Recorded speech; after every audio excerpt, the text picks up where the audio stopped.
Hello and welcome. In this video, we will see how to use trigonometric identities to simplify integrals. As we begin this section, it's good to keep in mind a common theme that we've seen with the various integration techniques. All of the integration techniques are trying to serve a common purpose. Each integration technique attempts to take a complicated integral and make it simpler. We've seen this with integration by substitution, with integration by parts. We'll see this also as we use trigonometric identities. This is an important overarching theme with integration techniques. Each technique tries to take a complicated integral and make it simpler so that we can integrate. In this section, we'll see how to do that using trig identities. So we have various trig identities listed here. As we begin, you should have this handout printed out, sitting in front of you. You should have some notes off to the side where you can write down the examples. Let's take a look at these trigonometric identities. Some of these should look familiar. Tangent equals sine over cosine. And then we have these three other related trig identities, secant, cosecant, and cotangent. We won't use these quite so much, but it's good to be familiar with them. Then we have a couple other identities here. We have the half angle identities. We won't worry about proving either of these. We don't really need to know where they come from, but we will see how to use them, and we want to understand which situations it's appropriate to use these. Then we have what are called the Pythagorean identities. Hopefully this sine squared plus cosine squared of x equals to 1. Hopefully this identity looks familiar. We call this the Pythagorean identity.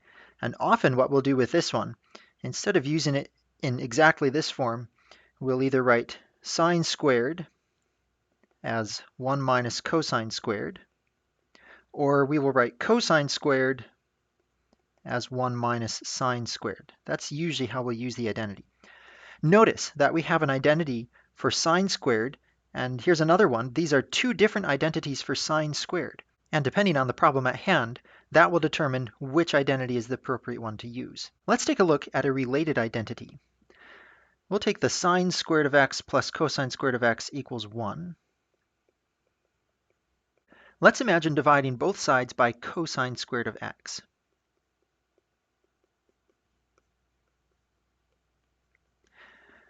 The fraction on the left can be broken down into two fractions. We have sine squared divided by cosine squared plus cosine squared divided by cosine squared. And this equals 1 divided by cosine squared. Now, the first fraction is simply tangent squared. Sine over cosine is tangent. Sine squared over cosine squared is tangent squared. Cosine squared over cosine squared is just 1. And 1 divided by cosine squared is secant squared, because 1 over cosine is secant. So let's write down this related identity. Tangent squared of x plus 1 equals secant squared of x. All right, here's a couple more identities called the product identities. These tell us how to simplify products of sine and cosine. We have sine times cosine, or sine times sine, cosine times cosine. These different properties will tell us how to simplify those sorts of expressions. All right, so all of these trig identities, what do we use these for? How do we simplify integrals using these identities? Well, here's a big important idea for this particular section. We use trigonometric identities in order to rewrite appropriate integrals into a form that we can solve using integration by substitution.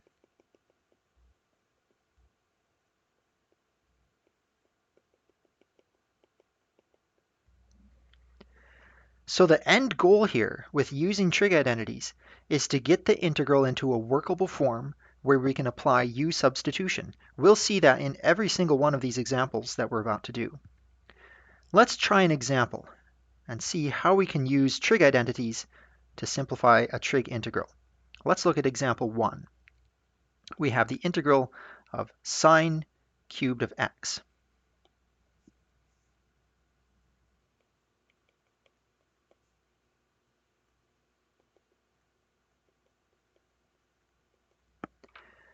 All right, in a little while, we'll see a general strategy for solving integrals of this type.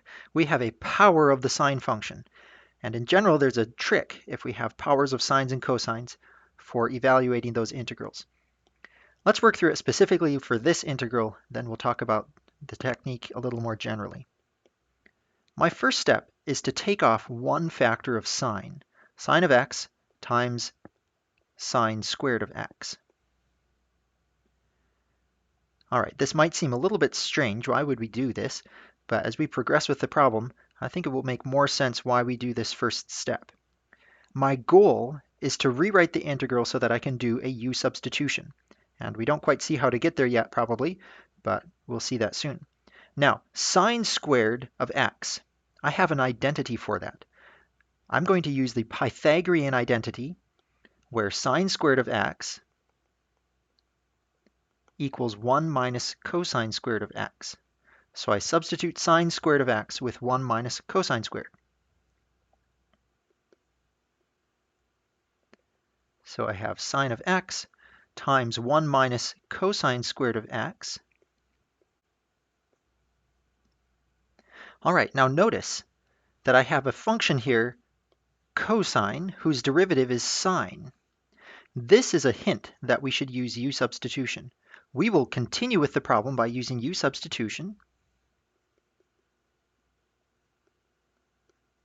And we will choose u equals cosine of x. Now, we're trying to do u substitution. We've picked u. At this point, the rest of the procedure for u substitution should be pretty straightforward. It's the same type of procedure every single time. We take the derivative of u with respect to x. That's negative sine of x. We solve for dx by switching the dx and the negative sign. And we obtain dx equals du divided by negative sine of x. We substitute now into the original integral. And we have the integral of sine times 1 minus cosine squared. Cosine is u, so this becomes 1 minus u squared. Dx is now du divided by negative sine of x.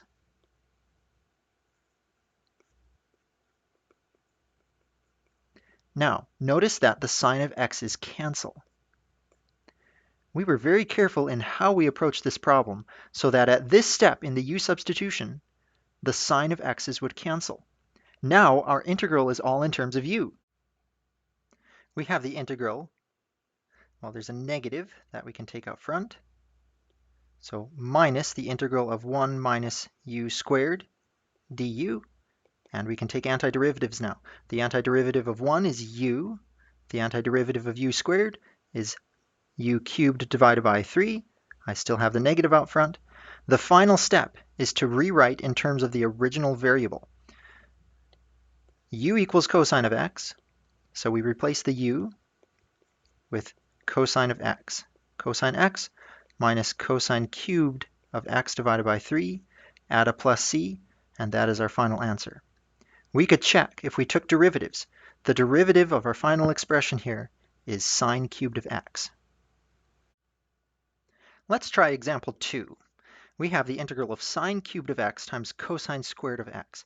Before we try this problem, let's take a look at this strategy for solving integrals of the form sine to the m times cosine to the n. Now, there's a lot of letters here, and reading through this strategy can be a little bit confusing. So we'll see how this works with some specific examples, and I think that will make more sense what this strategy is all about. But this says if we have powers of sine and cosine multiplied together, we look first for an odd power. If we have an odd power, we're going to split off one of the trig functions from that odd power. The rest of the trig function, the squared expression, we replace with 1 minus cosine squared in this case, and then we do a u substitution. Now, this probably seems rather confusing, so let's work through it step by step with example 2.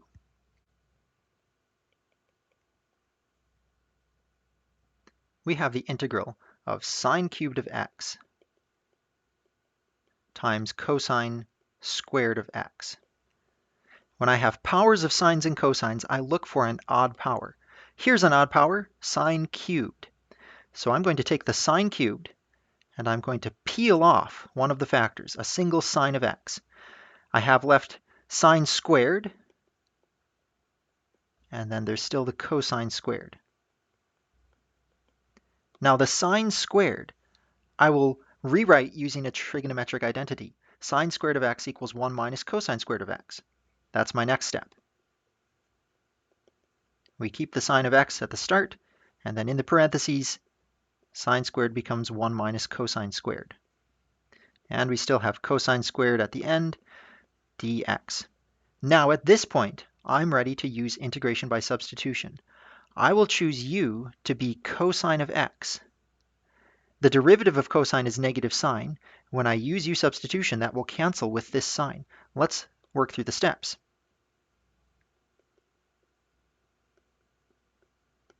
We choose u equals cosine of x. The derivative of cosine is negative sine. Once again, solve for dx. Dx equals du divided by negative sine of x. Now we substitute. We have the integral of sine.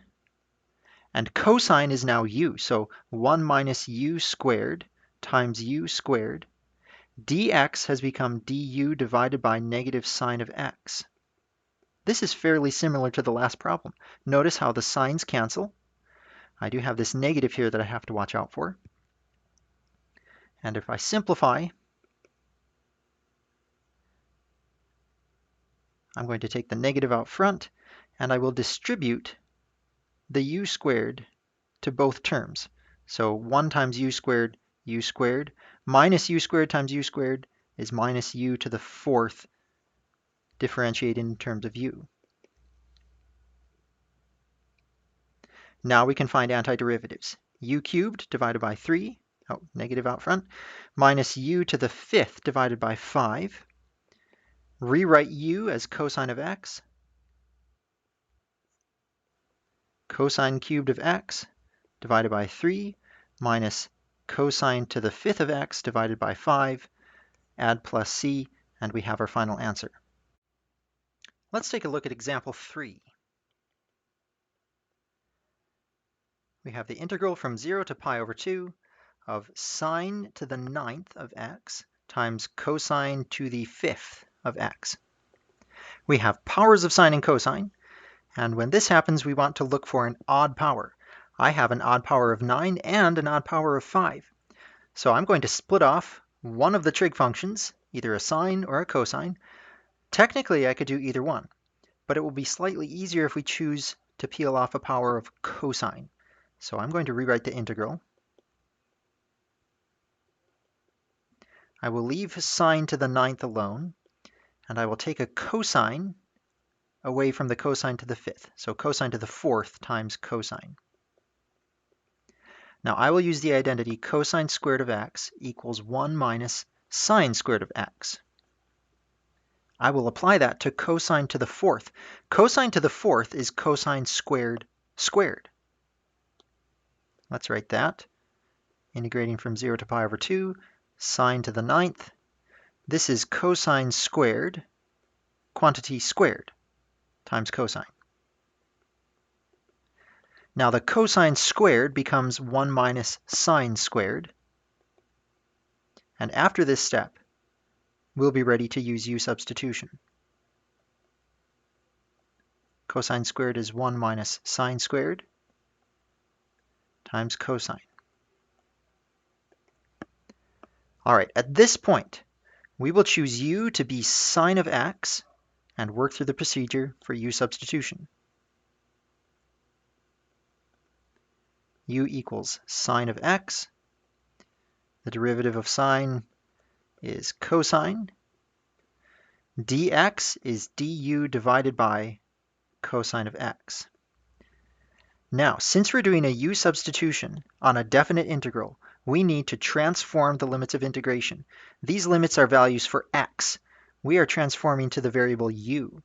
So let's go ahead and transform those limits now. We take the lower limit, x equals 0. U is sine of 0. Sine of 0 is 0. We take the upper limit, pi over 2. U, sine of pi over 2. Sine of pi over 2 is 1. So our limits of integration become the limits from 0 to 1. These are the u limits of integration. Now, u is sine, so we have u to the 9th times 1 minus u squared squared times cosine x. And dx is du divided by cosine of x. The cosines cancel.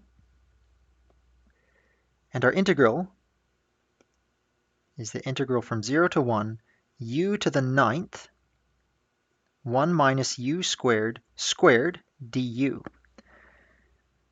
At this point, all of the trigonometric functions are gone, and we have a simpler integral. We still have a bit of work to do. We need to expand out this 1 minus u squared squared. Then we'll take antiderivatives and input 0 and 1.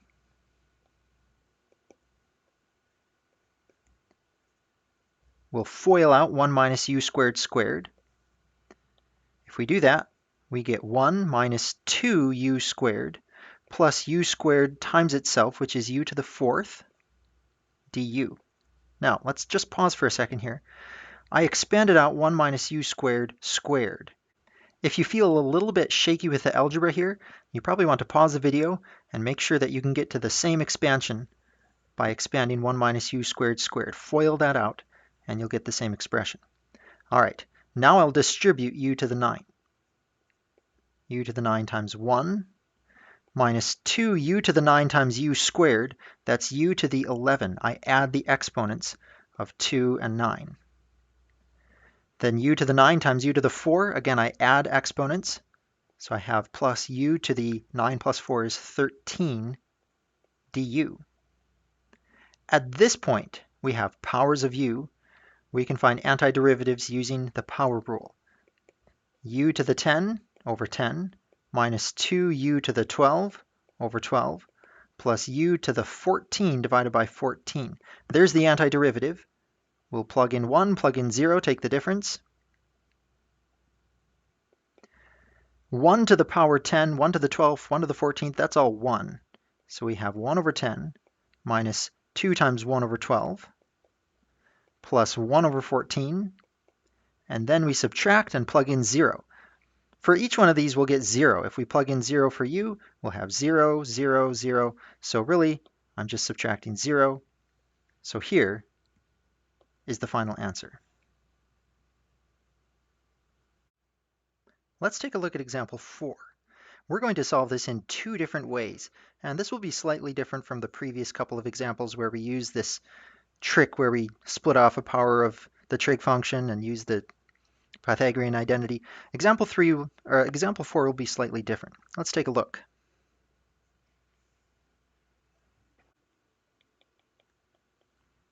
We have the integral of sine of x divided by cosine cubed of x. Now, for previous examples, we would have noticed a cosine cubed. We would have taken the odd power and split off a cosine, used the Pythagorean identity. For this particular example, that's not the best way to approach it. I'll show you 2 other approaches for this one. Here's the first solution. First thing I could do is notice that I have sine over cosine with cosine squared left over. So I sort of follow the first step for the previous type of strategy. But now I'll do something different. Sine over cosine is tangent. So I convert sine over cosine to tangent. 1 over cosine squared is secant squared. So tangent of x times secant squared of x. Now it's probably been a while since you've thought about the derivative of tangent, but the derivative of tangent is secant squared. So I can do a u substitution at this step with u equal to tangent of x. Next step is to find the derivative of tangent. Derivative of tangent is secant squared. And solve for dx, we have du divided by secant squared of x. We'll replace tangent with u. Dx gets replaced with du divided by secant squared, and we have some nice cancellations. Our integral becomes the integral of u, that's tangent, times secant squared of x, times dx, which is du divided by secant squared of x. These cancel, and we're integrating just u. Antiderivative of u is u squared divided by 2. Rewrite in terms of x, u is tangent, so this is tangent squared of x divided by 2 plus c. That's one approach. Let me show you a second approach. For this second solution, I'm going to do a substitution directly at the very start of the problem.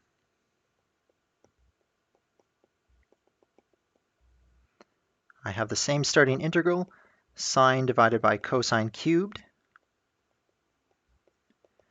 And now, without any rewriting, I'm going to use u substitution, choosing u to be cosine. Now follow through the steps. The derivative of cosine is negative sine of x. Now we solve for dx. dx is du divided by negative sine of x. And now we substitute. We have the integral of sine divided by u cubed times dx, which is du divided by negative sine of x. The signs cancel, and I have negative 1 divided by u cubed. I will rewrite as the integral of negative u to the negative 3 du. 1 over u cubed is u to the negative 3. I can apply the power rule for antiderivatives. I increase the negative 3 power by 1 and then divide by the new power. So I have the negative u to the negative 3 plus 1 is negative 2 divided by negative 2. Negative over a negative is a positive. And I have u to the negative 2 divided by 2. U was cosine, so this is cosine to the negative 2 divided by 2. I can simplify this further. I have a negative exponent on cosine, so I can express this as 1 divided by 2 cosine squared and have a positive exponent in the denominator. 1 over cosine is secant, so I can write this as 1/2 secant squared of x plus c. Now, this was the second solution to the same problem. Let's just compare our answers. The first one was tangent squared over 2. The second was secant squared over 2. Is that the same thing? It's actually not. Let's take a look at this. We have these two different answers, and at the moment it seems like perhaps we made a mistake. One answer was tangent squared of x divided by 2. The other one, secant squared of x divided by 2. Well, we have a Pythagorean identity for tangent and secant. I can rewrite secant squared as 1 plus tangent squared.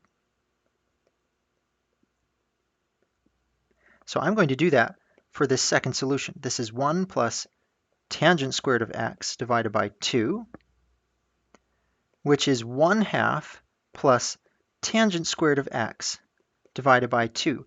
I just rewrote my second solution, secant squared divided by 2, and I wrote it as tangent squared over 2 plus 1/2.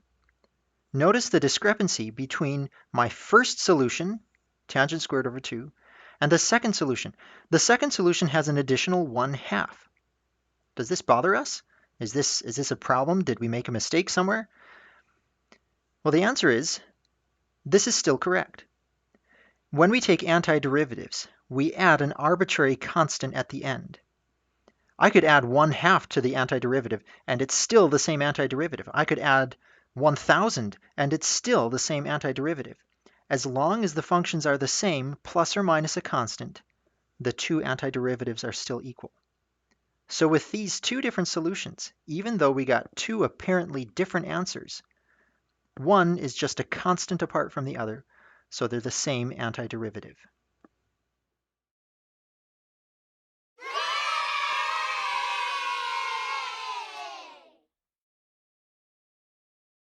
So I can write this as 2 secant squared of x plus, goodness gracious, just keep making stupid mistakes.